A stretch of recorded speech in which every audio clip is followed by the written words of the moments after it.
I should just let.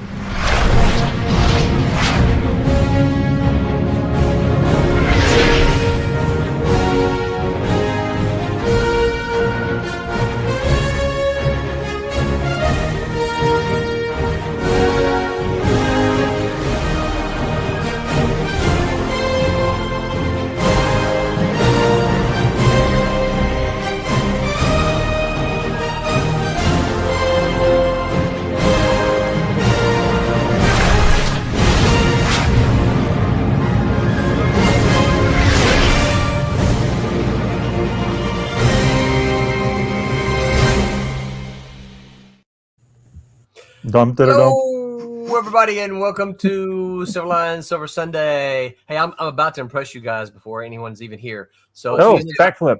As soon as I hit go live, I got the message. Your stream is not live on Facebook. So I deleted it and reposted it, and we're live on Facebook all before y'all could even notice. You fixed it. Nice. Now you learned something. Part of the show now. You can learn things. Once in a lifetime. All right, so welcome everyone to Silverline Silver Sunday on this August 30th, our last show of August. That's right. Next time will be September. Jeez. Man, this month is flying by. I am Roland, and I am joined, as always, by crowdfunding is a new direct market. Ooh, that's an interesting take. Mr. Thomas Flormani himself. Say hi, Tommy. Hello. I'm tired. Let you guys know I am bushed. We're gonna get a convention report from you here in a minute. We're also joined by the silver-haired Silverliner himself, Mr. Tom Mason. I like that one. Hey, everybody. Tom, you probably added some of those in your most recent ventures throughout the U.S. Did you go into San Diego Comic-Con and all your travels? Yeah, and I got a New York Comic-Con coming up in October. That's right. Yeah, as a reminder, folks, just like San Diego, if you want to meet up with Tom at this convention, you must reach out to him because he's not set up at a booth. No, but I will be signing this thing. Look. Oh. What is that? Hey, that's so cool. Wow. Oh, look, and it's got the glossy cover. Oh, yeah, it's all shiny. We can do that. I believe they call it spot varnish. It's just on the character, right? And by the way, we can do that at Kablam, by the way.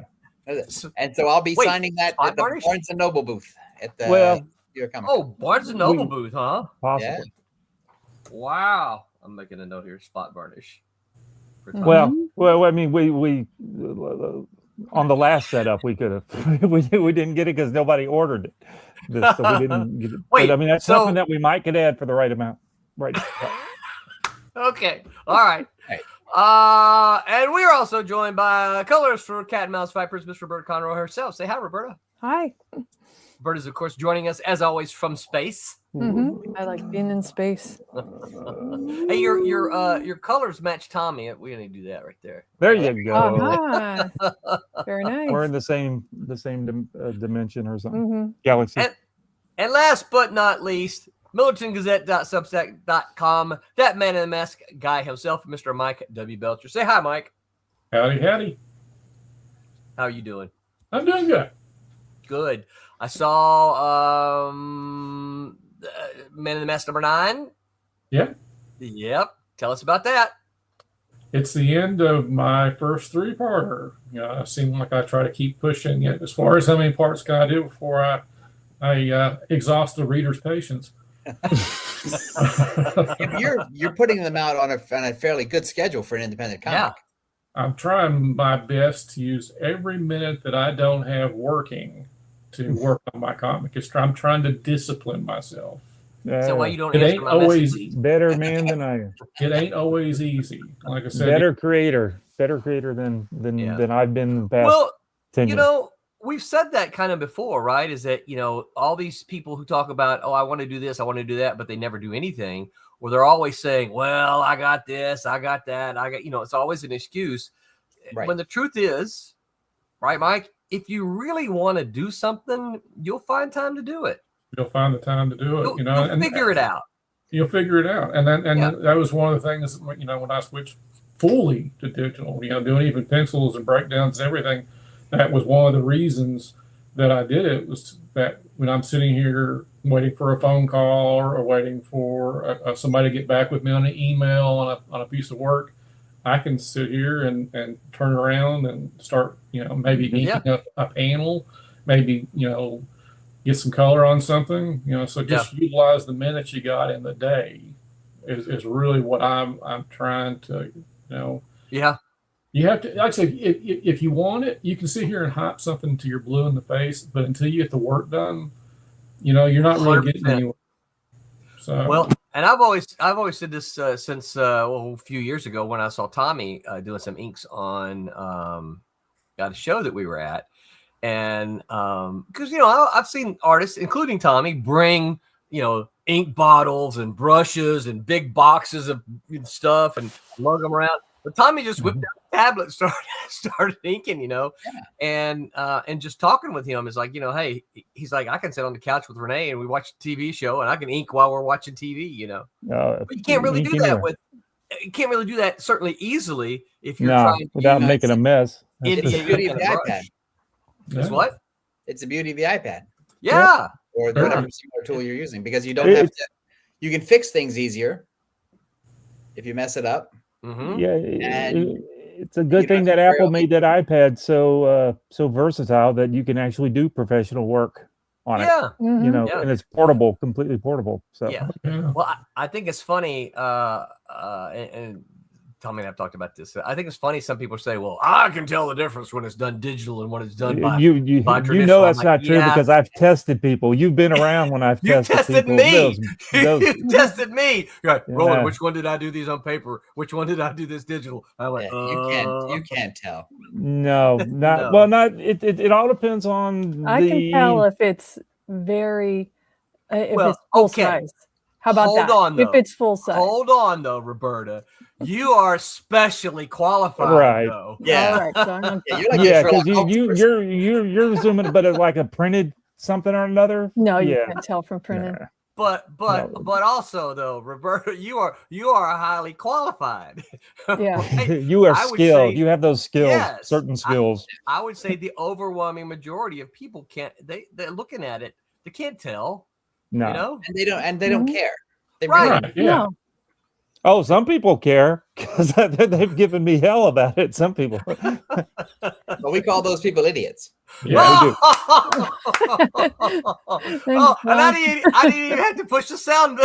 That's no, I've had Roland's been there. I've had many a conversation with people talking, that doesn't look the same, and I would hold out two printed things. I'm like, which of these 2 pages was digital and which one's traditional? And they're like, no, they're both traditional. I'm like, you're an idiot because they're both digital. You don't know what you're talking about. I rest my case. I will sometimes grab a book. I usually go to Trump, so I'll grab a book and I'll say, okay, which one of these? There's some of these pages are done digital and some of them are done traditional. You tell me which was done, and they look at it and they're like, oh, that one right there. And I'm like, you're just guessing. Roland was with me in the process of when I was trying to make sure that my digital stuff looked like my traditional inks. Because, I've always been known to have a really nice, dynamic, crisp line. And so I was trying to make sure that my digital stuff looked like my traditional. And I wanted it to look the same too. I didn't want to all of a sudden have a different look. All of a sudden my inks looked like they were done in Corel Draw or whatever. So everything just looked like it. Yeah. So I still wanted it to, so I would turn down the straightening thing, how it's got the deal that'll help you smooth out your lines and everything. So, I've got it's. Yeah, no, you're right. Got a couple comments here. Let's say hi to the people here. Dylan. Okay. Of the lasso, just sound it out. Yeah, that's crazy. Dylan Magoe. Dylan Magoli. I'm just gonna say Dylan. Lasso. Yeah. Dylan says hi. What's up, Dylan? I can't figure out the rest of your name. I apologize. Well, just say it's Dylan 4032. 4032. Pencil for Life says, "What's up, team? What's up, Pencil for Life? Thanks for hanging out with us." He says you can just say Dylan. Okay, thanks. That helped a lot.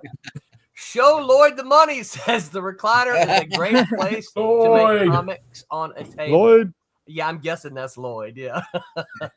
Lloyd, that was Lloyd from last Bob's week, right? Here. He says people say Les Gardner's stuff is AI, but you can watch him do it live. And he's been doing it for the last 111 weeks at Wednesday at 1 p.m. Eastern time. There you go. Yeah, Lloyd says it's me. It's me. That was a good show. Yeah. So I'm gonna bring us down here just for a minute before I go around and ask the news, because we got to get a convention report from Tommy. But doggone it, if you haven't seen what's going on over in Nepal, it's pretty heartbreaking over there. They had a big ice reservoir thing break, collapse, flooded the whole valley, and it's killed hundreds of people that they know of, and there's thousands of people missing. So wherever you guys fall, remember them in your prayers or your thoughts or your vibes or voodoo chickens, whatever it is that you do. Yeah, whatever you do, keep those people in mind, because it's just wiped out whole little river villages completely. And it's pretty sad. So yeah, we're not going to dwell on it too long, but just wanted to put that out there. Everybody think about those people. Yeah. And we lost some good celebrities this week too. Yeah. A lot. Mm-hmm. I mean, Dolly and Tim Curry and oh man, the one that hit me was Peter Cole and Optimus Prime. You know what? I'm you're gonna hate me for this. I had to look him up. I didn't know who that was. I didn't know he was in his 80s. 85, and still, I mean, he was still doing cons early in the year, just going strong. Man, I mean, if you think about the dates and the timing, sure, he'd be 85, but I never thought of him as 85. Yeah. I mean, you think it's because you never saw him? You only heard him? Yeah, I think that. So you don't watch the inevitable decline of somebody's physical appearance. So you don't say, "Man, that guy looks terrible." Yeah. Like I said, he's still good from the pictures that I saw, and it's amazing. Other than he's Eeyore. He does the voice. He did the voice of Eeyore. Yeah. And I didn't realize that. Yeah, he was the trailer guy in the 90s. And the one that's actually, I mean, I knew most of his work, but I was completely shocked by this one. He did the voice or the noises for Predator, those clicking noises. Oh, really? Oh, that's crazy. I was completely shocked by that one. He was the original announcer for the Smothers Brothers Comedy Hour in the 1960s. Get out of here! Really? Yeah. Wow. He was the voice. He was Tom. You and like 3 other people know who the Smothers Brothers are. They make jelly, right? What was it? Dave and what were their names? Tom and Dick. Yeah, Tom and Dick. Okay. Yeah. I know my parents used to watch it, so I would watch it, of course. Yeah.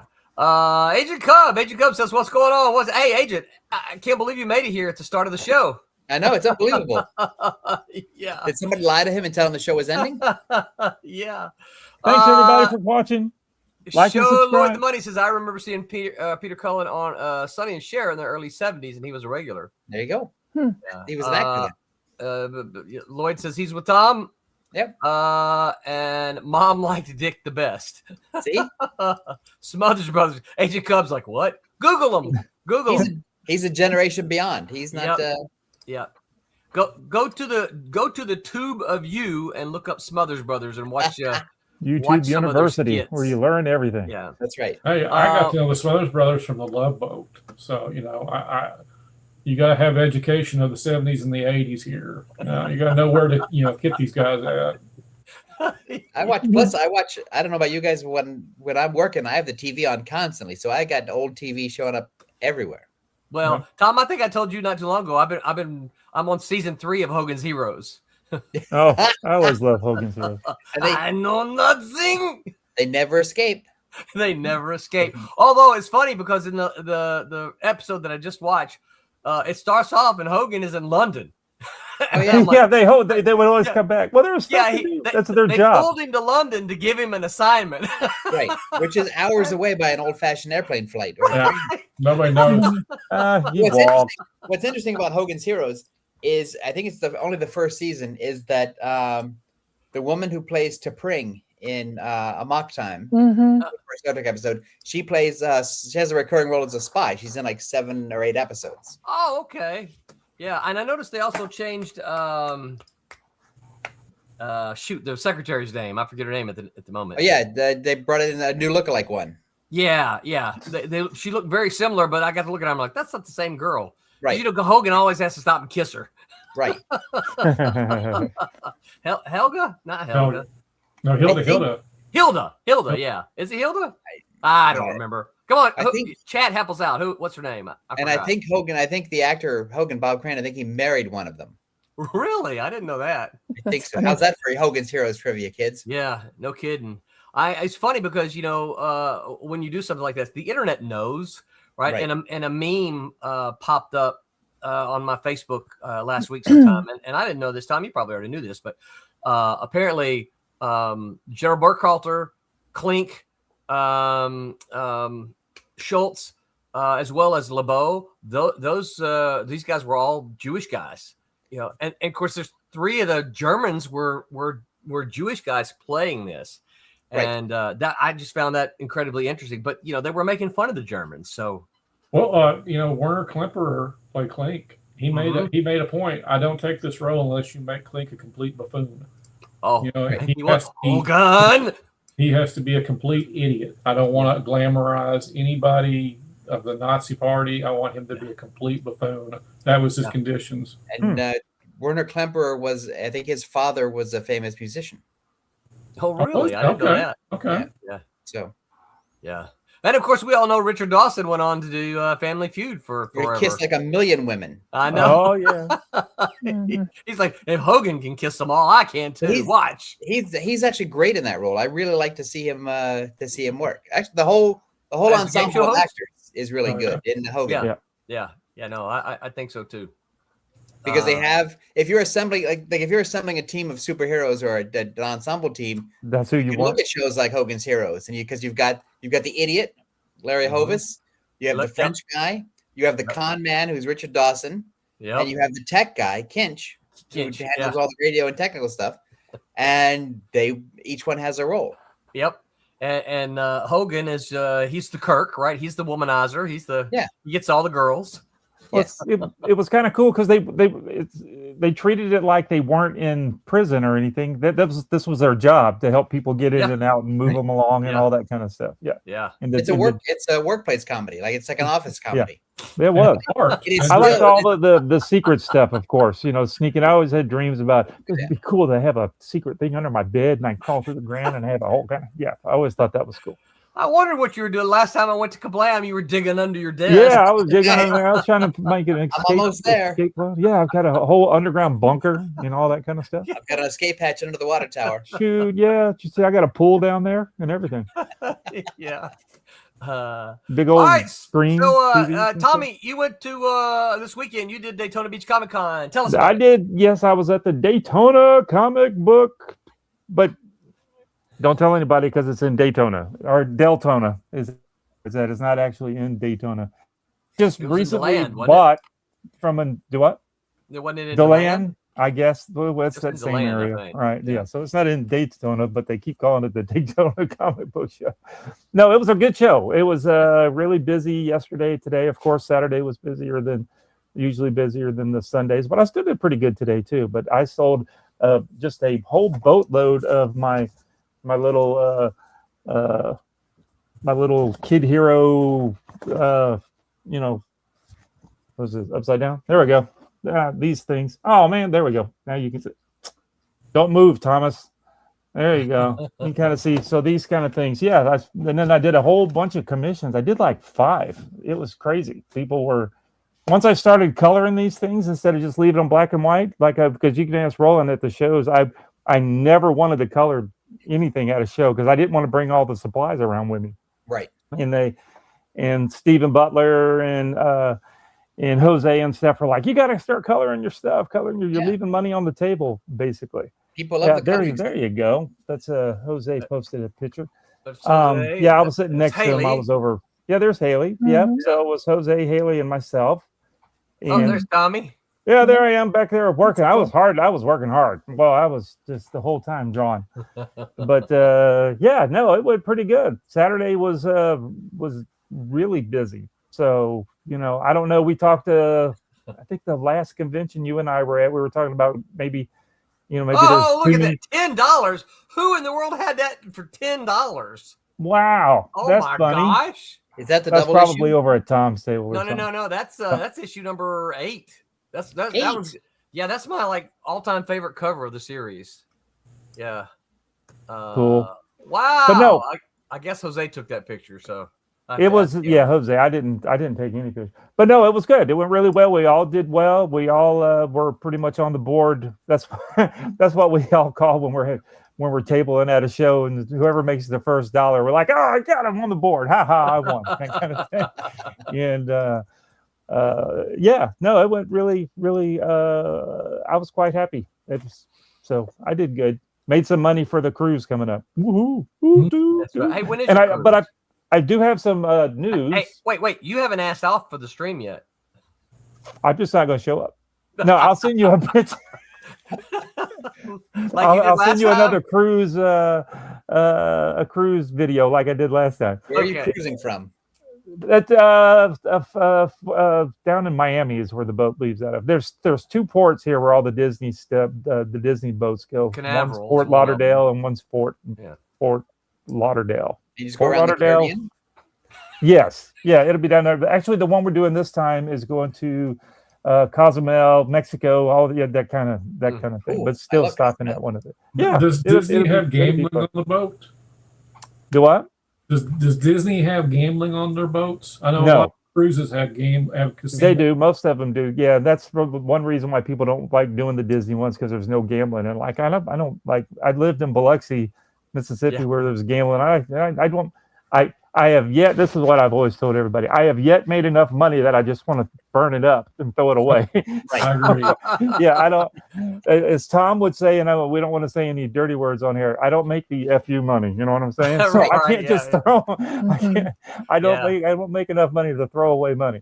So Tom might remember my first my gambling story. So when I was at Malibu, I don't know. I'd been there a year or so, 2 years maybe.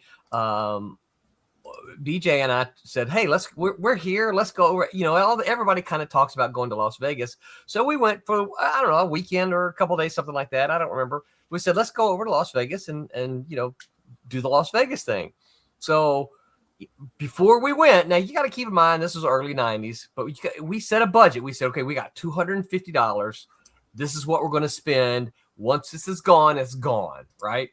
And so we make the trip over to Las Vegas. We go on and we enter in the door. And so we're like, okay, what do we do first? So we start doing a couple of things.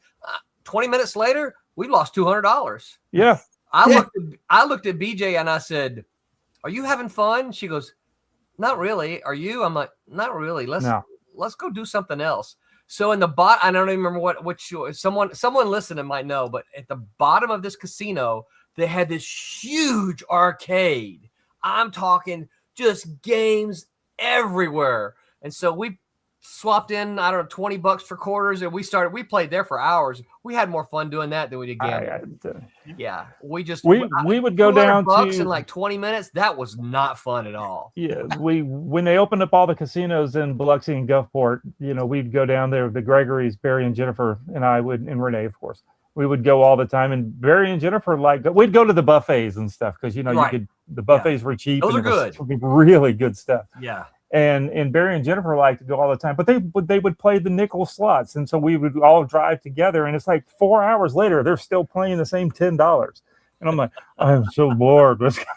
Can you just take that $10 and put it on one thing and let's win it or lose it? Let's go. Let's go. I don't want to do it. But no, I got some other news. So on the Tuesday's last 30 minutes of comic book chaos, Peter Clinton was on. Woo-hoo! And by the time it was, he had a great time. And when it was over, he was. We were talking about. I think it was on air. We talked about the. Can't wait to get started inking on your next book. And he goes, "Well, why haven't you started inking it already?" And I'm like, "What do you mean, why? Because you didn't give me any pages yet." And he goes, "I've already done 4."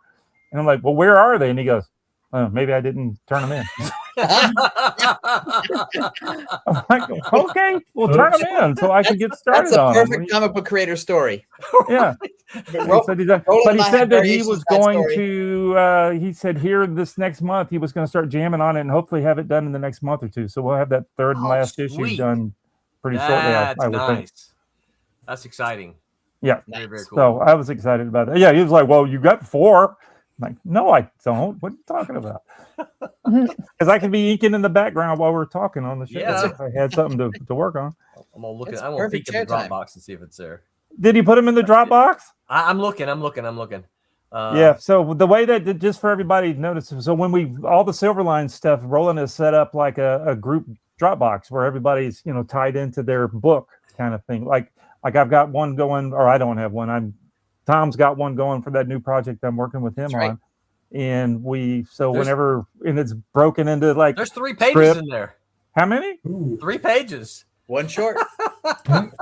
Well, it'd be nice that somebody told me. What's the date on it? I'm just noticing them. What's the date on it? Yeah, when were they put up? Let me see. Hold on. I'm downloading them. So it could have been just yesterday when I brought it up to him. Yeah. Details. I'll bet it's yesterday. Let me go view by detail. Roland would have gotten an email there in the Dropbox. Yeah. No, I don't get notifications. There's so many. Yeah, because Roland's in charge of them all. Oh my gosh! One of them, January, February, March, April, May. May the 9th was the last date. Blacking, no. Oh, as soon as. Yeah, oh Roland. My gosh. You're supposed to let me know. It's Roland's fault. Oh, yeah, I gotta share this page with you. Okay. Oh my gosh. Uh-oh. Yeah. I bet it's gorgeous. It's so. I bet it is gorgeous. too. That Clinton fella, he is terrific. Yeah, he is pretty damn. Oop. He's gosh darn swell. He's a nice British fella. Oh, look at that! Is that a double page spread? I guess that's a double page spread. Cool. Yeah, that is nice. Oh, cool. Look at that. All right. Well, if it's approved, I'll get started on it. Yeah. Go to it. Okay. Yeah, go to it. That looks great. He's such a good storyteller. Boy, he nails that. Yeah. Yeah. All right. So there you go, Tommy. Yeah, I see pages 1, 2, and 3 in there. All right. So that's 2, 3 right there. This is 2, 3. Yeah, right there. Okay. So. All right. Cool. Yeah. Hey, Roberta, we got 2, 3 coming for us. All right. Good to know. I'll make sure when I'm through with them, I'll let you know that I put them in the Dropbox. That would be a good heads up. Well, and that's it. We have a shared group too, right? We have a group chat that usually says, "Hey, I uploaded a page," right? Or Tommy's like, "Hey, Roberta, what's that? What, you don't?" No, I don't notify anybody anything. Well, because I thought it was just to talk about it. I'll bet Mike doesn't have this problem. Yeah, right. No, I bet he doesn't either. I'm a bear with myself. That's the reason I got a mirror on the other side. I yell at myself. That's maybe that's the reason why he hadn't been so motivated, because he didn't see me inking on him. He thought I was doing something. Oh, Tommy's too busy to ink. Why am I penciling? Well, he didn't finish those 3. Why am I going to start on the 4th page? Hey, Dakota has joined us. He says, "Howdy, y'all. Good morning from Japan." How do you read that? Well, it's got to be Dakota, because it's the only I can't read the name. So, oh yeah. Lloyd says, "Hey, leave it up there. I'll let Google translate what it says." Yeah, Lloyd Dylan says, translated. "Good job." Yeah, we think so too, Dylan. Dakota says, "Hey, Lloyd." He says, "Is this a business meeting?" Yeah, apparently. We're almost done. Did you miss anything? We can read back the minutes. We're talking about logistics now. And we're moving on to business of next week. Yes, that's right. Who's taking the minutes? Who's writing it all down? So, all right. So that was it. That was Tommy's. Anybody else? Yeah, it was a good show. The show was great. So, woohoo! Yeah. That's good. I'm glad to hear. Point of order. Point of order. Mm-hmm. The first one of you that pleads the 5th, we're booting. I didn't do it. All right. So tonight's we're supposed to be talking about Kickstarter. Is it magic? And we're going to give crowdfunding tips. So let me share one more time here. Chrome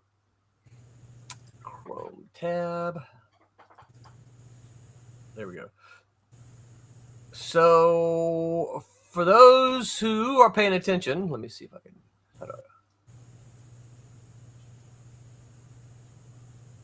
Okay. So we do have a crowdfunder going on. So we're talking crowdfunding, regardless if it's at Fund My Comics or Kickstarter or wherever. Right. Yeah. People just tend to know what Kickstarters are. So a lot of people it's kind of like Xerox, right? If you go make a copy, right? Yeah. Go Xerox this for me, right? It's not really a Xerox. You get a letter from their lawyer. You would. Yeah. So we are on, and we prefer, right? You go to Fund My Comic. And here's the reason for anybody who's asking. It's because we keep a larger percentage. Kickstarter takes more from us. Now we are on Kickstarter. Oh, it didn't share. Why didn't it share? It's supposed to just click over. What? Let me try that again. I thought we saw it. I know, but I clicked it. I had 2 tabs. So. Oh, you had Kickstarter and Fund My Comics at the same time. Whoa, fancy. Okay, there it goes. Oh, okay. All right, so here we are on Fund My Comic. This is where we prefer you go, and you see this has 7 days to go, and here we are on. This is Kickstarter. This is the same campaign, y'all, but we got 17 backers over here, and we've got 4 backers here. So someone do that. Was 21 backers. So we got about 21 backers here. There's all kinds of cool stuff. Basically, you are looking at our trades. I couldn't figure out how to change that. I think Kickstarter wouldn't let me. Fund My Comic would, but I didn't do it. It doesn't look like. All right, so we're getting trades here. I didn't put them up individual. So if you haven't been following us for very long, you missed a lot of our early crowdfunders. You missed the early Cat and Mouse. You missed the early Twilight Grim and Trumps and Divinity. Well, these are all collected into trades now, right? So you can get the trades. Got Cat and Mouse available. This collects issues 1 through 4. I think I posted. Y'all got to see this Divinity cover. The Kevin West awesome.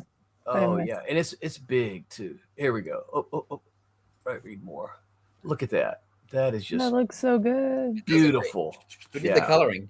Roberta did. Hello. Yes. That's great. That was fun. Oh my gosh. Yeah. I love work on that one. Not to take anything away from Kevin, right? Because I got it and I'm like, oh wow, this is really good. But when I saw Roberta's colors, I'm like, oh my gosh, look at this thing. How can you not buy this? Right? Isn't that the way things are supposed to work, where the pencils are great and then the inks make it pop and then the coloring is just like, knocked it out of the park at that point. Absolutely is supposed to work that way. Yeah, I love that ink. That was just so fun. Yeah.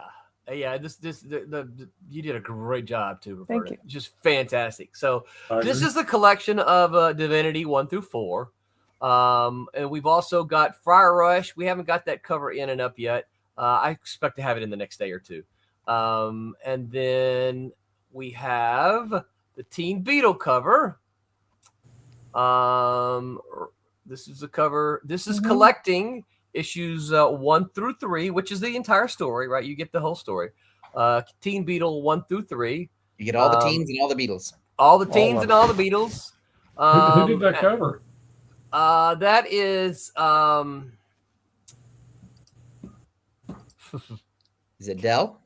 No, not Dell. No, it's not Dale. It almost looked like Jose. Did Jose do that? No, this is Ted Gummit. Why did you do this, Mike? Aaron Humphreys. Aaron Humphreys did this cover. Oh yeah. Yeah. And let's see here. I gotta get you close-ups of these other covers too while I'm doing it. But anyway, that's what this is. And here's the thing, right? So for one of them, what's the rewards? So for one of them, right, it's a good deal. Right, $20 for one of them, right? Let me actually go to Fund My Comic. Right, in any one of them, $20. Right, but you decide you want to get 2 of them, it's $35, right? What a deal. Right? Oh, no, it gets better. Any 3 of them. What a better deal. That's the same price as if you had bought 2 separate. 4 of them, $45. 5 of them, $50. That's like $10 a pop. How do we do it? Volume. That's it. And then 6 trades, all 6 of them for $55. What a deal! This is of course the best deal because you can get them all, and really good price for all of them. Because some of you might be saying, you know what, I don't really want that one because I already bought all 4 of the issues. You know what? But just back up and get the one before. Pledge at this level and give it away as a gift. That's what I like to say is that pledge at that level, and if you've already got them, if you know I want to support you guys still, do it. Christmas is coming up. That's right. I'm trying to. I mean, 6 books for less than 10. You know, 6 books for less than $10. I mean, come on. I can't click through fast enough. Okay, so here's the cover for Trump's. Stop sharing. And see if you guys can guess who did this one. You can't see it yet. That's Peter. That is Peter Clinton. Yeah, I don't know who did that one. Yep. I like it. Yeah, Pete did that, and then it was colored by Sid Van Blue. The inks look pretty good too. I'm just saying. Yeah, the ink is it passes. Yeah. When did you find the Dropbox, Tommy? Oh golly, the other day. They let me know about that one. Yeah.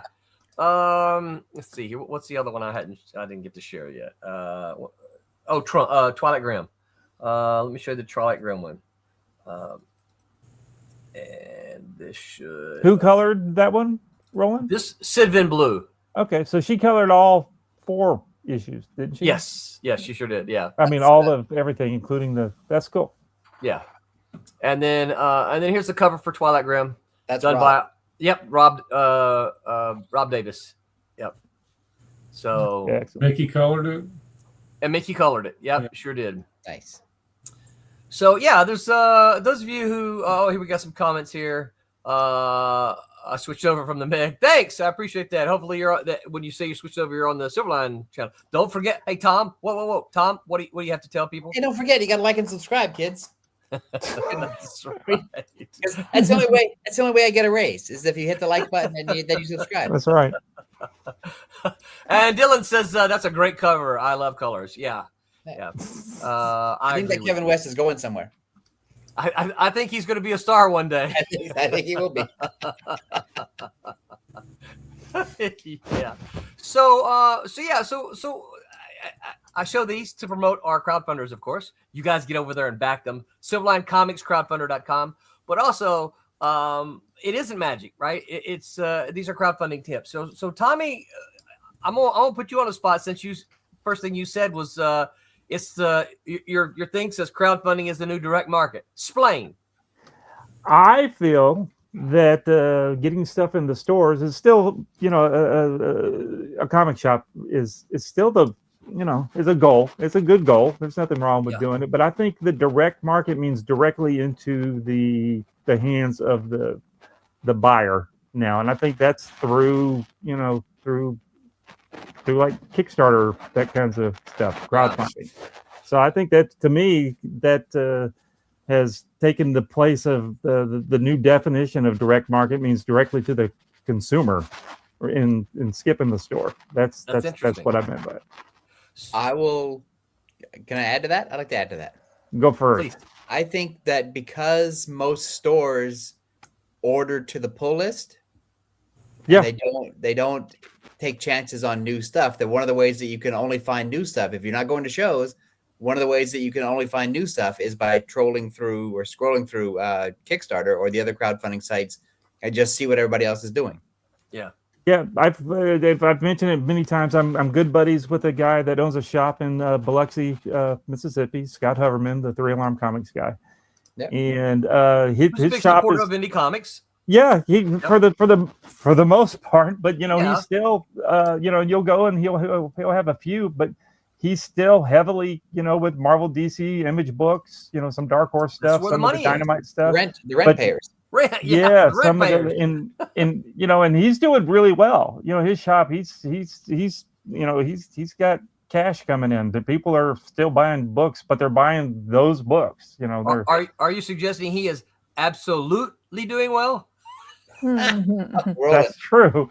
That is true. He makes fun of it too. He's just like, this is, but he's ordering what the people are asking him to order, and if he'll I make had a shop, I would do the same thing of stuff. Yes, you have to do whenever that. I have a new book, I bring it to his shop, and and I give him copies and stuff because I know the printer. So I bring him books, and he sells them and that kind of stuff. But that's not what they're looking for. Yeah, they're still just one. Yeah. So I really think direct market is like crowdfunding. You got to have those online stores selling right to the. That's just my thought. That's what I think of direct market now when I hear direct market. Well, so let me toss this out at you. So one of the things, and I think we do see that with a lot of crowdfunders, as particularly some of the ones that are wildly successful. Oh shoot, the ISM guy, Chuck Dixon's doing some stuff for him now. I'll think of his name in a minute. What's it? Who? Eric July. Eric July, right? Eric July. This is a guy who actually had a platform. I don't know anything about it, so if any of you are out there hating on me, please don't. But he had a platform, right? So he had a big following, and he turned this into comic books, and he went direct to his fan base, right? And did incredibly well, had a huge connection. The thing that I think, aside from the folks who are doing big, the thing I think was folks like us and other independents have to struggle with is that how do we make the cost viable to the fan, right? Because you think even if we price our comic a little bit over what the market, and the market's kind of up to about where we've been for a while, right? $4, $5, and $6. Yeah, Marvel DC books are that price now. Yeah. So let's say we're even on the high end though. You can't ship a comic to across the United States for $8, $6, $7, $8, something like that. Well, now a $5 comic is suddenly almost $15 to get the book for singles. Yeah, through with Kablam and Indie Planet. This tells you how it goes. So we have seen an increase in sales at Indie Planet because people are now, because of postage costing so much, people are not just ordering one book, they're ordering 3 or 4 or 5 books because they can get it basically the same shipping cost. Right. So it's not that so we're actually seeing a little uptick in sales just because of postage costing so much. Right. Right. Yeah. Here's a good one. Let's address this one because I know Tommy will be anxious to address this one. Dakota says if you ship media mail, it's about $4. Yeah, the comics can't be shipped media mail. No, because they don't qualify. Not legally. Not legally. If they open it up and they see what's in there, they're gonna come home. I tell you, I break that law all the time. Oh, I mean, it happens. Yeah, absolutely. No. But no, we've had, because somebody of like our Kablam, you can't risk it. It's their business. No. We get people all the time. Just ship that media mail. It's like, we're not doing it because we get the postal people come by. They don't come by every month, but they come by every now and again. They check because they know that we're a mail order company, and they we ship through USPS and all that kind of stuff. So why they did can you tell them you track were us. a mail order company? What's wrong with you? Why are you sending out 1,000 packages a day? That kind of thing. What else would we be doing? Now you need to tell them you're a female ordering company. Oh, you were full of dad jokes today. Dakota says, "Oh crap, I've been breaking that law like crazy." Me and Dakota too. We know lots of people that do it. Oh, but isn't the rule if there's no ads in it, you could do media mail? I mean, if it's not a comic that you're self-publishing and you say you don't take advantage of the Kablam discount of having the ad on the back of the cover. The thing on the we were told that comics don't qualify. Right. Yeah. And I think if you look on the U.S. Postal site, it says comics don't qualify. Yeah. Yeah. And it's something in the indicia because it's not. I mean, if it was a textbook, if it was a comic well, not even a comic. If it was a floppy and it was a textbook, that would be okay. But because it's a comic, it's a different category. So magazines don't media. Then. Yeah. Mm-mm. Yeah, No. but I think it still traces back to advertising. I think the comics have ads in them. Yes, so therefore but if your book doesn't have ads, technically it doesn't. Maybe. Well, and Lloyd says that ancient law needs to be changed. I maybe agree. So. I absolutely agree. Maybe with so. That. Otherwise, I'm just going to keep breaking it. Well, you're in Canada anyway, so we do have extradition, don't we? Yeah, but well, the thing is, there's no media mail in Canada, so when I have to mail stuff, I bring it to the States whenever I travel, and I have a day where I go to the post office. So you're sneaking stuff over the border too? Yes. Contraband.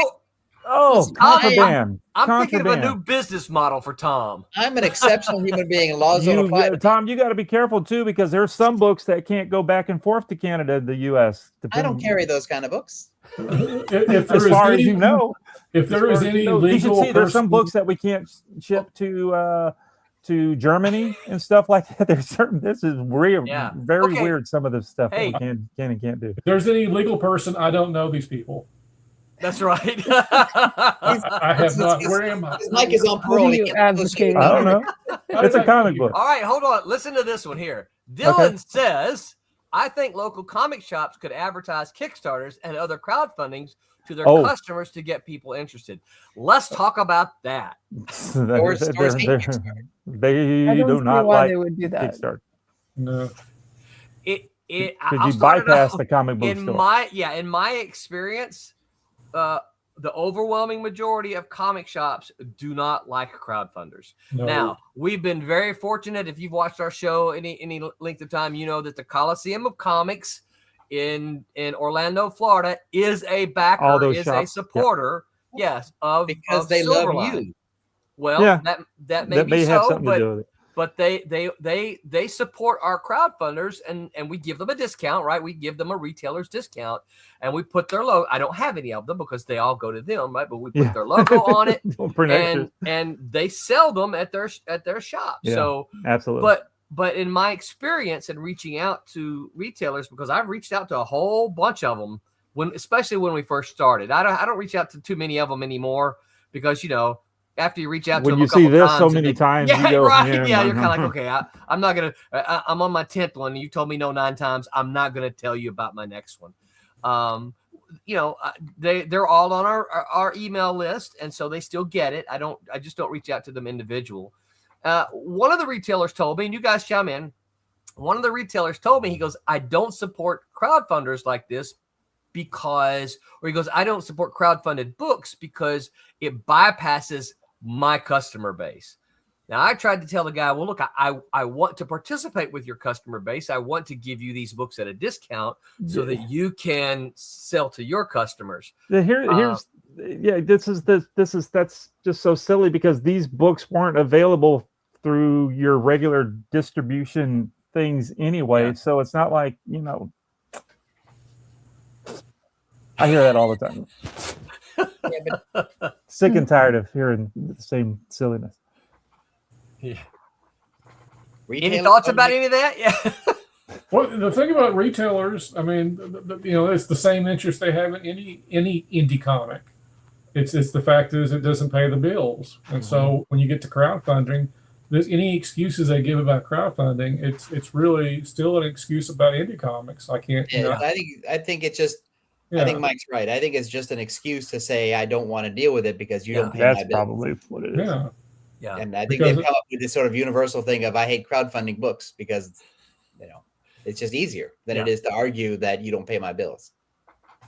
Because somehow you don't pay my bills sounds meaner than I won't support your comics. Here's what I would like to know and what I wonder, because there have been some really successful crowdfunders by upper tier independent companies. For instance, you guys remember Boom crowdfunded that Berserker, right? That first issue. They made like was it 3 million, 1 million? They made a bunch. I wonder how many retailers got in on that. Well, it depends because some people are really shrewd about that. When you're going to be doing those kind of numbers, you can do a retailer pack right, for the retailers, or you can do a special retailer edition of the crowdfunder, or you can come out with a direct market edition almost immediately, so that retailers still get to participate in the joy of earning money. I think the retailers had a special cover for that. Yeah, I'm looking. Plus, it's Keanu Reeves, so you know. Yeah, there was 14,500 backers. Right, which is a lot for a Kickstarter book. It's a lot, and that's great for an indie comic, right? Right. It seems like shops are the store owners, the managers, whatever, the people that order the stuff are they don't want. I'm trying to put this in a way that doesn't sound bad. They don't want anybody to do their books through Kickstarter because you're, like what Roland's saying, you're bypassing the store, but then they're, you know, it's hurting my head. Let me think about what I was going to say. we have this discussion all the time at the office. People are mad about shops and stuff. Yeah. But it's the way shops are run. It's just, so you just have to accept that this is it. Shops are not going to take Kickstarter books, and you can't really, there's not an argument that you can convince them once their mind is made up. And that's not either good or bad. That's just the way they want to run their business. Yeah. Yeah. And they're like they're penalizing the creator, the publisher for going the Kickstarter route rather than trying to put it in, you know, whatever diamond is available at the time where they weren't selling any. So they're trying to make a nickel by doing it through Kickstarter, and then thusly now you're a bad guy because you bypassed us and went the other direction. That's kind of you broke the rules, so we're not going to support you. The one thing I don't understand is what I think you're saying, which is that if you do a Kickstarter book and then 6 months after that's released so that your Kickstarter backers, you solicit a different variant version through the direct market, retailers are like, no, that was a Kickstarter book first, so I hate it. Yeah. That's what I don't understand, because that to me is, if you could sell it, it was right. You know, because all those people in your store weren't, you know, then you're losing money. Yeah. Well, that's a great argument when it comes to a graphic novel. But if someone's kickstarting a comic and it takes them 6 months to fulfill it, if I'm a retailer wanting monthly business, wanting, monthly income from this comic, until you do all 4 issues or 6 issues or whatever you plan on doing, I'm not going to sit there and order a comic and then maybe a year from now, 6 months later, the next issue. Yeah, that's a good point. Because also because some of those books, when Kickstarter funds, it could be you paying for it now, but it could be 6 months before you get the thing you paid for. Right. So I think Mike is right. That's probably part of the retailer argument too, is I can't pay for something in June that I don't get until December. Right. Yeah, that's the shop can't afford it. Yeah. Right. Because they're just tying up their money that they need that money to every 30 days. Because unlike the Silverline, it's not like the Silverline books. We try to have the books, 90% done, 95% done when the Kickstarter is running, the crowdfunder is running. But a lot of the people are using the money that they're making from the Kickstarter to help pay to get the book done. Yeah, that kind of thing. Here's something I want to kind of interject, and I've been curious for a while.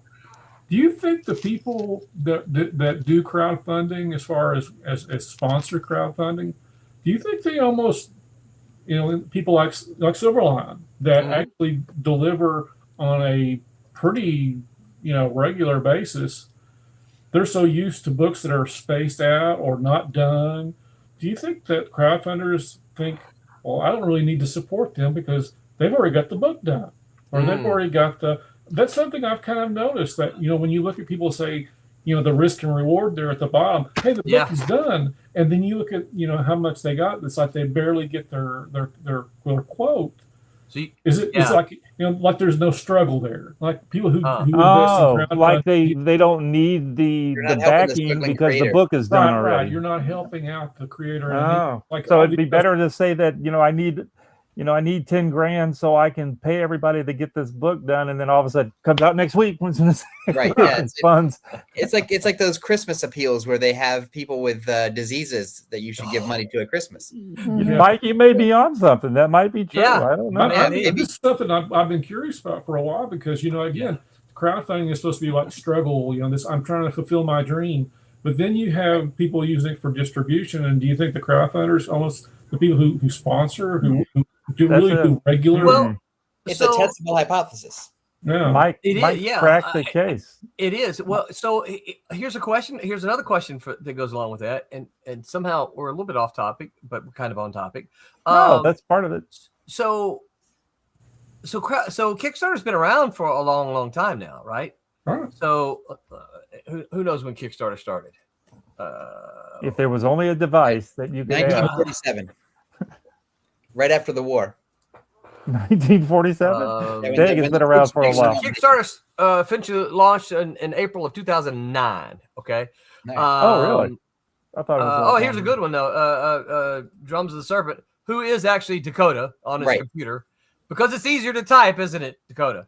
The book is done doesn't mean the book is printed, though, right? That is correct. Right. But I think you still need the money to some people need the money to pay, Yeah, but to Mike's printer, but to pay folks to work on it and all that kind of stuff. And, to Mike's point is that when people say the book is done, that means the struggle is over because they don't understand about printing. So that's so someone looking at considering backing or going, oh well, they've already got it done. They don't need my money because the book is done. You're just paying. You pay after. I mean, the book is done, but you got to print it. Well, you're just paying a printer. If the book not being done, I got to pay my artist. I got to pay my writer. I got to pay my letter. I got to pay my colorist. That's kind of a struggle where it's like, poor me, I'm so sad. I'm not going to have Christmas for my children unless you let me finish this book. But the problem with that is that with Kickstarter anyway, they do not want you running a second Kickstarter until the first that previous one is shipped. Yeah, you've got to ship. So if you're trying to do it, treat Kickstarter as a store. I opened a second account. Yeah, I know you did. We're not. Well, that's why as soon as you print, as soon as you ship, you got to have your next campaign ready to go. Well, but that would mess up the deal about what Mike is talking about by saying that, I need the money so I could pay to get the book done, not printed, but get the book done. So if you're trying to do like a monthly thing or a bi-monthly thing, that's going to throw off you trying to run the next Kickstarter. I don't think people care. I think it's just like I gave my money on Tuesday. The book is in my hands on Friday. It's like, that's great. That's awesome. Right. You would think that's what people would. They're going, hey, how'd that happen? How did they do? How did they do the last 20 pages that fast? It's the magic of comics, kids. Maybe the first money thing motivated. Well, we're talking about things that the magic part of Kickstarter. Maybe the first thing that should pop up says this book is already illustrated. You're paying. This is a store. Buy the copies and we'll send them to you. Maybe that's the way to write it. And so people won't sit there and do what Mike's talking about. Yeah. Well, they don't need the money because they've already got the book done. I like the poor, pitiful me approach. Yeah, I think that might be a way to try. We should try it. I'm a poor, struggling orphan at Christmas, and I need to finish my book. Yeah. It was my grandfather's dying wish that I finish this comic book, and so that's right. We need $10,000 to finish it. Dakota said, "I had a friend who did not understand Kickstarter ask me why the book wasn't already done by the time of Kickstarter." Well, and you know what? That's most of the people. Right? A lot of people still don't understand. Yeah, right. What it's not their job to understand, right? They don't care how movies get made. They don't care. They don't care how the refrigerator keeps their food cold. They don't really care. It's just dance for me, monkey. Yes. Yeah, I know. Yeah, most of my family, whenever I have a book that comes out and I try to send them over to get the book off of Kickstarter, they're like, I gotta wait a month to get this thing. Why I'm ordering it now? Why can't you ship it to me? Why can't you just give it to me when I see you? That's what they. Yeah, that's really what they want. Roland, you've had to have this experience too, where you show somebody a comic book that you wrote, and their first question is, "Did you draw this?" Oh my gosh! Right? people don't understand because it's not their job to understand. No. Tom, and here's about half of the time. Here's the next part of that conversation. Oh, you're just the writer. You're just the writer. Dance for me, monkey. Give me my funny book. Yeah. Your job is to entertain me. Dakota says, and the same friend asked me why there wasn't a subscription option right after backing the Kickstarter. I know. A really fun conversation. I had a friend who wrote a comic. He was really proud of it when it came out. He gave the first issue to his brother. And like a week later, he asked him if he'd read it, and his brother said, "I'm about halfway through it." It's a comic book. Wow. They don't take that long. It's not a You novel. halfway the comic. How many words was in this thing? It must have been a really lot of 2 text. bathroom trips, and you can have it done. I'm glad you said it, Tom. I was thinking it. Not a good sign. No, it's Lloyd said, support me. Just the Read my book. writer. I hate that sentence. Lloyd gets it. Yeah. Yeah. Dakota said he hasn't been to the bathroom in that time. Yeah, I probably not. Yeah, well, so here's another part to this, I think, and this may be some of what kind of Mike was saying is that, one of the things I talk about, and you guys have probably talked with people about this as well, when people ask about making comics and everything, I tell, especially like my students, I'm like, making comics is the easy part. Selling it is the hard part. Yeah. Right? I mean, you can learn to write, you can learn to draw, you can learn to color, you can learn these things, right? And to get it, heck, even printing it, right? Where's my printing it used to be the hardest part of comics. Yeah, right? we've taken care of that. Even printing it is so easy now that if you got a comic, there's no excuse not to have a printed copy of it. But selling it, that's the hard part. So you mean selling it as in getting it in the front of people so they can buy it? That's what you're talking about. Yeah. That's the hard part. Dakota says, I disagree about making it being easy. I didn't say it was easy. I said it's the easy part. Easier. That's the easiest part. Yeah. It's the easier part. Tom said it right.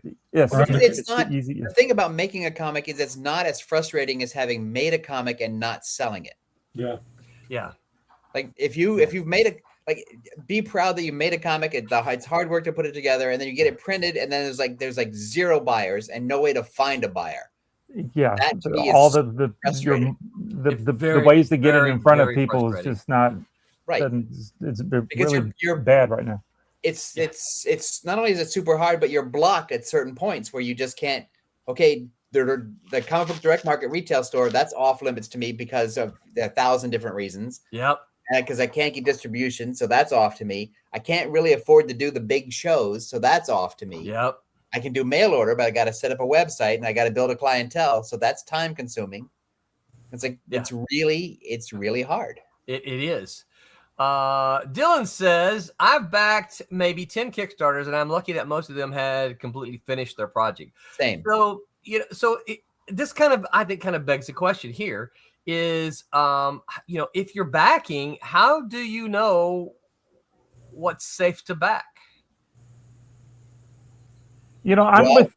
I'm opposite of what Mike was referring to the other day. If I see something that I know is done, and not just comic book stuff, because Roland knows I buy a lot of Kickstarter as a store for the most part. Yeah, I see stuff that I notice that's already funded, that kind of thing, and stuff that's ready to ship and all this. And those for me, those are almost like instant buying. Yeah, for if there's something that I want to buy, especially with comics. If they say they're done, shoot, I'm buying that sucker in a second. I get real nervous. I don't think twice about it.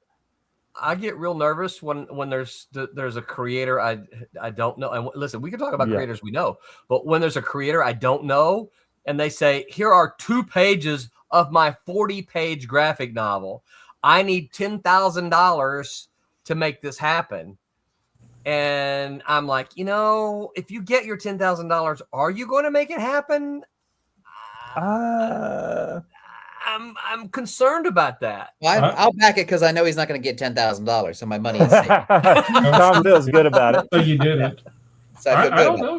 Most of the ones that don't, I still am waiting on are by pros.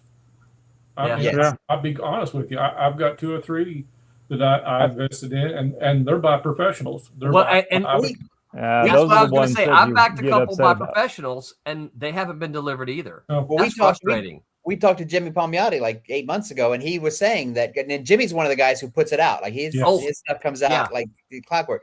You can depend on a Jimmy Palmiotti project. That's right, because he's built that track record where his stuff is going to come out. And Jimmy also has a reputation from 30 years in actual comics, where he delivers. Well, he knows that if the book doesn't come out, it's his butt, right? Yeah. He knows it better come out. And so customers are going to be gone. Yeah. And so the thing is, the thing that he is saying is that the number of pros who have not followed his path, who promise a book and then take a year or two to deliver, they also hurt Kickstarter because people are talking like we're talking, which is like, I don't know, should I back it? It's it's creator X. What should I do? Right. But I like that guy. Oh. Yeah. So what I do is I think we all know that my tastes are just weird, just weird. And so, but there was I think his name is Dan Thompson. He put out a comic book called Squid Williams, which is like a Johnny Quest kind of thing. And it looked great. It had great art, and he had enough art to show for it where it looked not mostly done, but well on its way. And promising. It looked like it was going to come out. Yeah. And I read a couple of pages, and I thought, it's got a funny name, Squid Williams. It kind of looks like a Johnny Quest kind of thing. And, there's great art. There's enough stuff. And then I read who he is, and he was a professional guy. So it wasn't like a 16-year-old kid in his basement or whatever. Yeah. And I thought, I'm going to take a shot. And so I did. And the book came out, and he sent it to me, and it was great. Totally great. And then he recently put out a big hardcover book collecting all of the 8 and 6-page stories that he'd done over the last 15 years. So that was all done work. Yeah. But in a big hardcover, which, as we all know, is hard to make. Yeah. Because most of that stuff has to be printed overseas, and then you've got to ship it tariff-wise across the end of the country. And but I backed it because now I had trust in him. Yeah. And everything I saw that book. Yeah. Mm-hmm. Perfect. And so I thought, well, I took a risk with the actual comic book, and that was great. And now this work is mostly done. All he has to do is get it printed in the hardcover, and I know how long it takes to do a hardcover. So I'm happy to wait because I know he's going to deliver. So that's how I choose. I sample, and then I find creators that I can trust. Yeah. Well, creators you can trust, and I think that's the hard part. Dylan says, good question, Roland. For me, some of the creators that I backed have YouTube channels, and in their videos, they mentioned that they can't stand waiting for Kickstarter as well. Right. I mean, I get it. But again, no names here. And Mike, you and I might be talking about some of the same people, is that there have been a couple professionally produced. I'm like, oh, this person's making a Kickstarter. Yes, I was a fan of their work at DC or Marvel, right? And now 3 years later, or 7 gone. Yeah. I'm still waiting. And I'm like, look, you had plenty of even when things come up, you had plenty of time to finish the comic. What's happened? Why did you just take my money? Well, because we heard Mike describe his work habits and how he's managed to find bits and pieces of time to steal from. Yeah. And so I think it's sometimes creators aren't maybe as motivated. Not everyone does that. Right. No. Yeah. And creative people, of which we are, right, aren't always the most reliable. Is that what you're trying to say? Most reliable, most organized, or the best judge of their own time. Right. That's true. Yeah. For well, sure. here's the other thing too is, and maybe you guys have noticed this about creative people, but also other people too. Like when you're working for Marvel or DC or IDW or Boom or whatever, there's a schedule, there's a deadline. Mm-hmm. When you're working for yourself, when when you're working for yourself, it's like, I'm gonna go bike ride now. I can work on that page when I get back. Because I took Friday off and I went to see Coyote versus Acme, so I didn't do anything. Oh, that's good. Nice. I want to go see it. It's really good. Like if you like Warner, I don't want to give anything away. Don't give too much of it away. It's good. Tell the ending. I love Coyote and the Roadrunner. Right. If you love the Looney Tunes stuff, yes, and if you love Coyote, Roadrunner stuff, there's so many sight gags, there's so many visuals, it moves like that, and they reframe a bunch of classic Warner Brothers gags, with like a modern twist to them. So you're thinking, I know this gag, and it's like, oh, this is better. And so that's cool. It's got cameos from almost every character that you can imagine, and it's got it really has like heart. Like there's a really heartfelt story, so it doesn't just end on like gags. I'm hoping that you and I can discuss it next week. That's my hope. It closes the deal. That's all I'm saying. It's really it's good and it's worth seeing. And if you're a fan of Looney Tunes, you will not be disappointed. Yeah, I don't know if I can talk Renee into going to see that one, but I may have to go see it by myself. I'll be there all by myself. All by myself. Dakota says, guys, I'm almost done with my book. Just saying. Dakota, well, you already know. When you're done, holler at me so we can get you on and we can talk about it. Yeah, because Dakota's one of those guys that does their own stuff, right? Yep. He just start to finish. Yeah, absolutely. Steve Scott, what's up, Steve? Up? Thanks for hanging out with us, of course. I think a lot of creators ask for too low an amount only to realize it's not enough to live on to finish. Yeah, no. Right. That's a magic number too, though. You got to figure out how much can I get versus how much do I need. How much hard number. Yeah. How much do I think I can get from backers versus how much do I really need? Right. And how much is it going to cost? And that's not easy to come up with.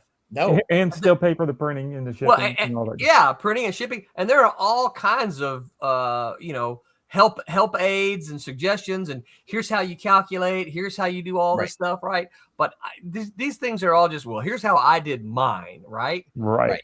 And so well, that's the thing too. When you figure it out, you really need somebody with some kind of accounting background or somebody who can help you run the numbers.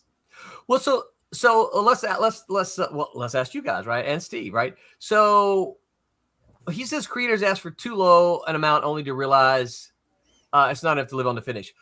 Do you think the amount asked, because we've talked about this within our group as well, right? How much should we ask for? How much should we try to get? And for us, a lot of it is we don't want to ask too much because we want to see it made no matter what. It's not one of these. For us, it's not one of these, well, if I can't get this much, I'm not going to make it. No, we're going to make it. It's just that here's what we want to try to do to help get us some money to help us get there and get it printed and get it shipped. Put a couple of bucks in your pocket. But there's is that wrong? No, I'm trying to think how to say this without sounding like a moron. The Silverline business plan is different because you're doing mini series to collect as trades. Right. And some folks on Kickstarter are like, especially the pros, like, well, this is my dream project, my 64-page graphic novel that I've been thinking about for 20 years or whatever. Right. And it's my one thing. Yeah. Whereas you're not doing your one thing. You're doing your 4 things or whatever. I got a lot more than one thing I want to do. Right. So it's a different mindset where it's like, I'm between Marvel and DC jobs right now. Here's my graphic novel I want to do. And then that's it. Right. And your version is more like, well, this is our business plan. Yeah. To get as many of our fun ideas out as we possibly can. Yeah. That is different. It's a different mindset. You know, and for me, what it was is like, you know, I wasn't done making comics. I was like, I want to make some more comics because I enjoy them. I think they're fun. Right. I love the medium. And, you know, fortunately for me, I know people like Tom. I'm like, hey, Tom, I love your ideas. I got to work with you at Malibu. I know you've got more ideas as well.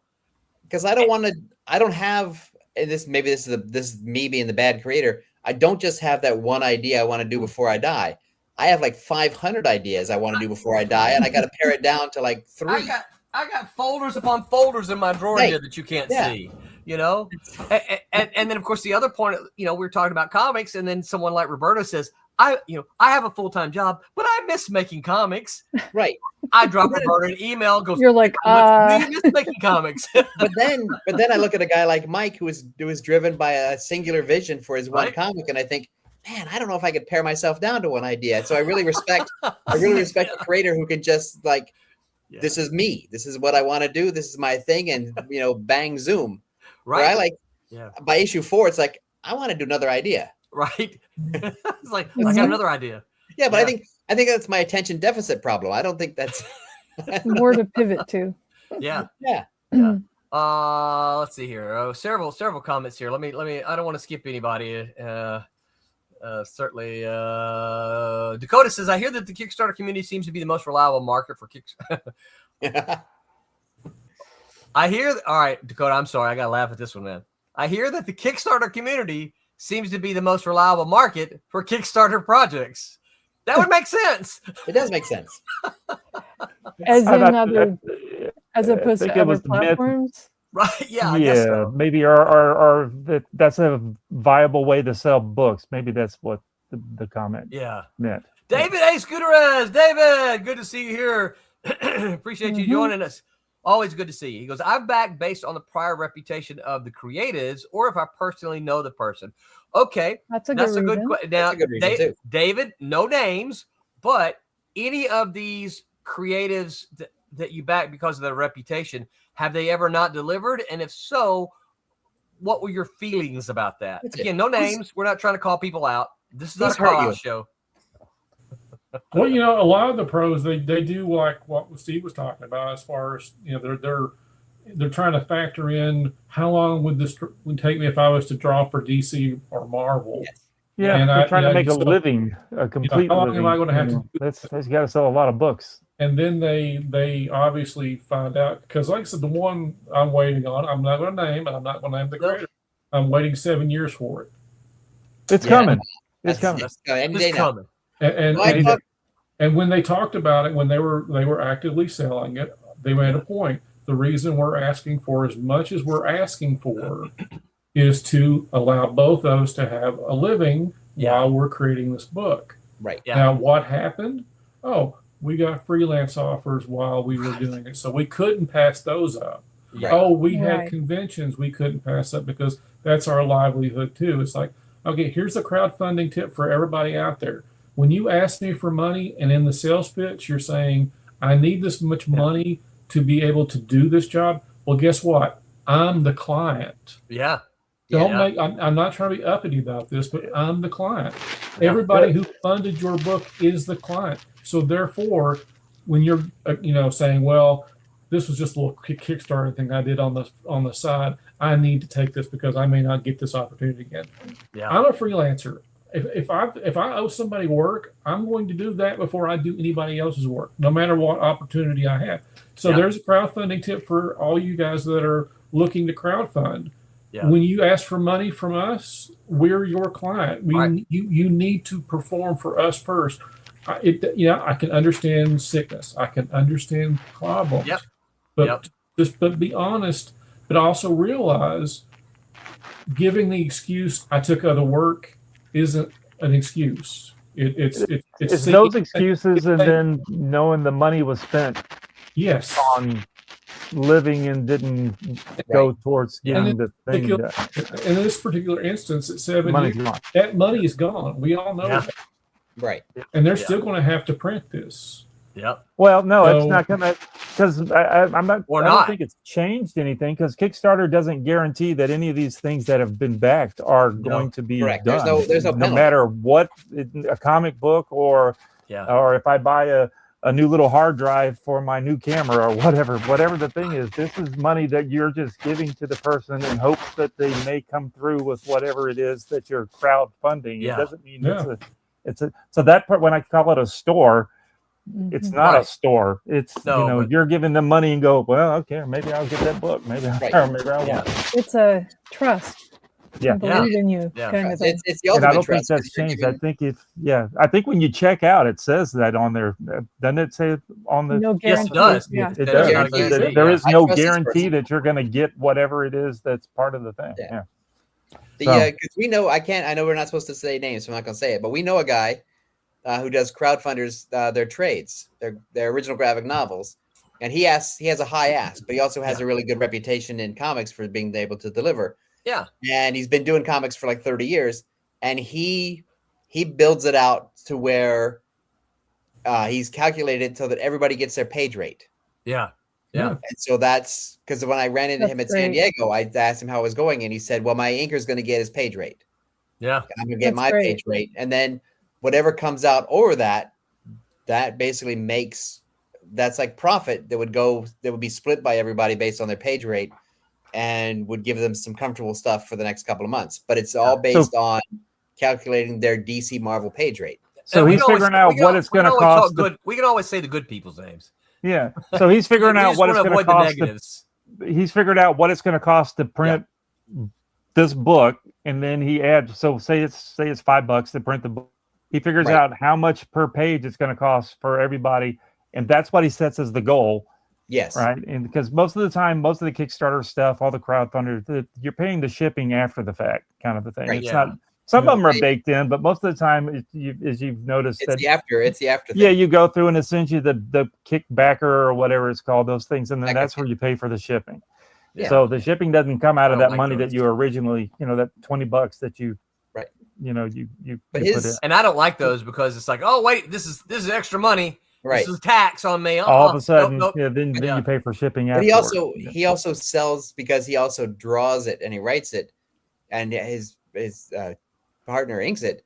Is that he has original art that he also blasts out through the campaign, and his original art is in high demand. And he always, like any artist, he always writes for the splash page sometimes. Of course, because he knows the splash page is going to sell. His story's written, so he has a bunch of big old panels. Right, and so I think that really helps because people want the comic book, but it's like, oh, I really want that page. Yeah. And so that boosts him up. So every little trick he has, is designed to. That fight scene does last 10 pages because it's all these and this. I'm selling those. I'm selling each page for $300. Yeah, absolutely. Let me run through some. There's several comments here, guys. Let us run through some of these.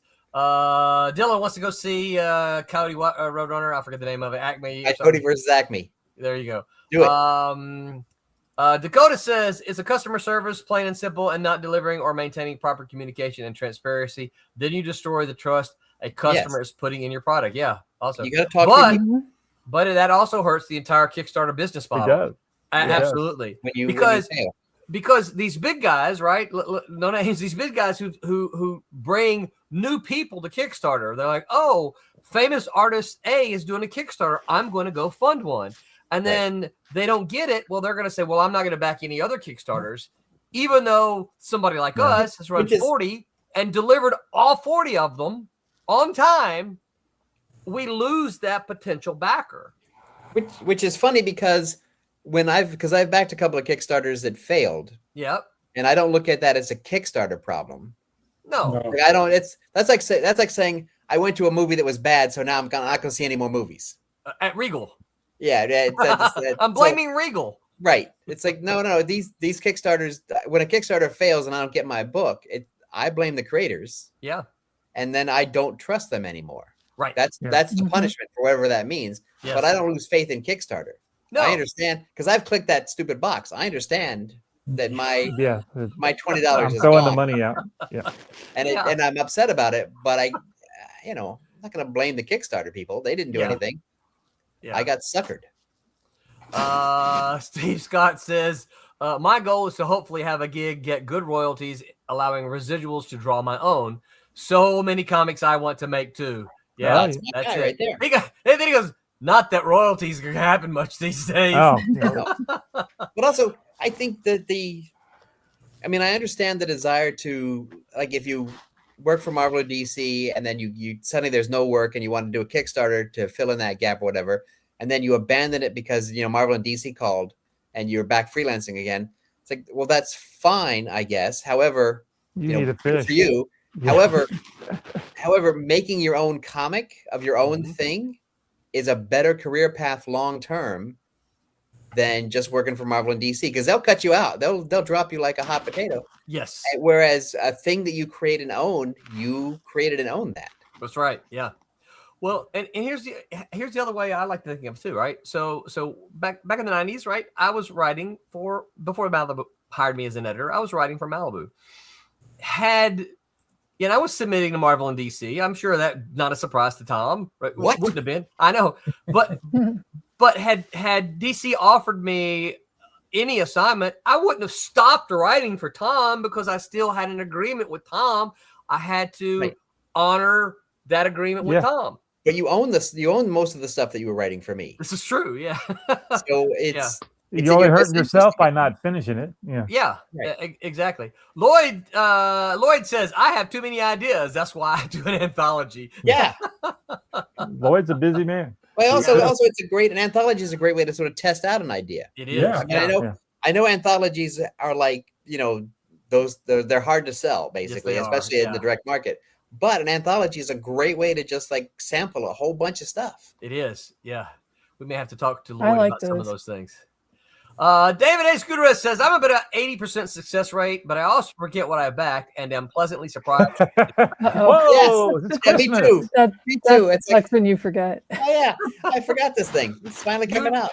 Well, you could go to Kickstarter and you can click on that little button and it'll show you a list of all the.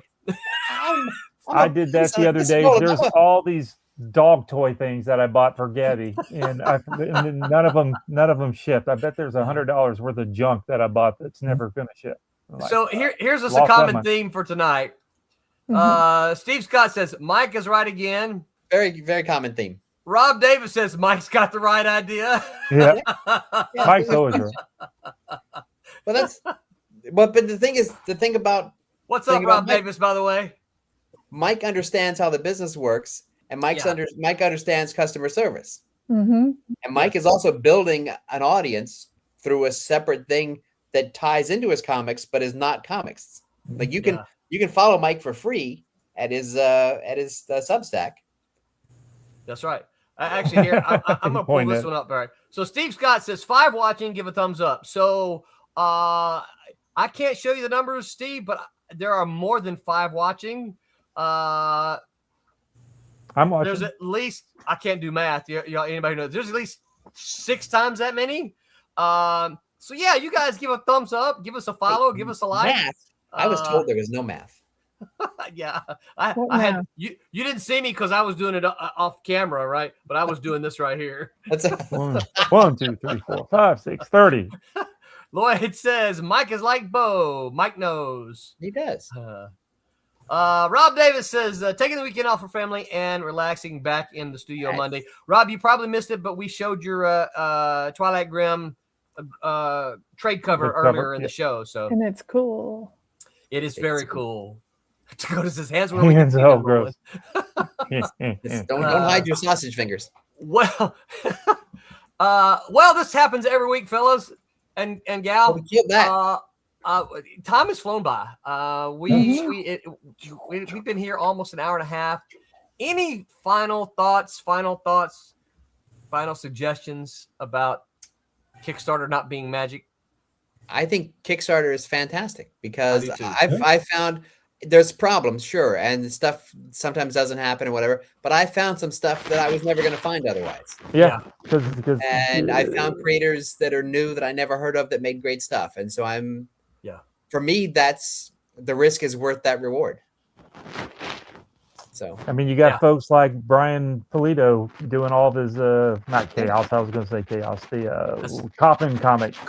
You know, he's not going through the shops. You know, he's doing it all on Kickstarter and everything. So, although I think he does offer them after. Is he? At a retailer tier. Yeah. Okay. I think Billy Tucci does too. I think he does. A retailer after he runs a crowdfunder.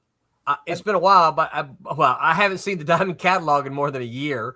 But when there used to be a Diamond catalog, I had seen it wasn't a big deal. It's just like Coffin Comics. Here's this trade, right? You know, but because Billy and Brian have a position in the industry where retailers find it hard to say no because they do bring money. Yes. So right. It's that weird tier where there's a certain level of success where the industry will pay more attention to you, and you've got to get there. And that's an enviable position for an independent comic creator to have, because you're right. They can't say no to a Billy Tucci. They can't say no to a like a Jimmy, Brian Polito or Jimmy Palmiotti. Yeah, these guys are well established. They've got a huge fan following. And you know that their product is going to move. And so retailers trust that.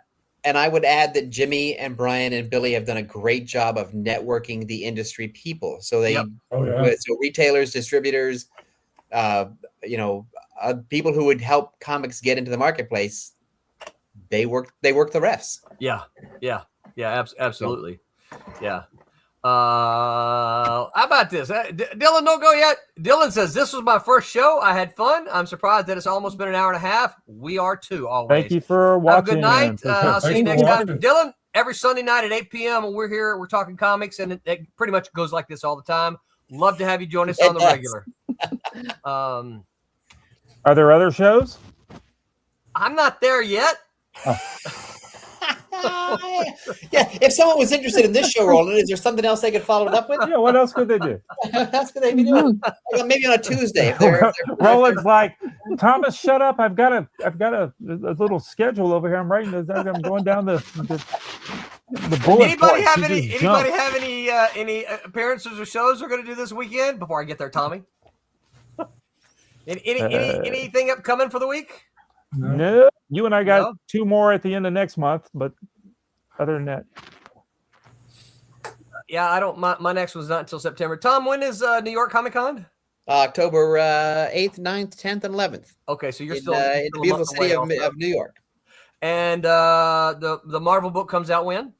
October 15th. Me and Paul Levitz have a book coming out the same day. Nice. Sweet. And I am going to kick his ass, sales.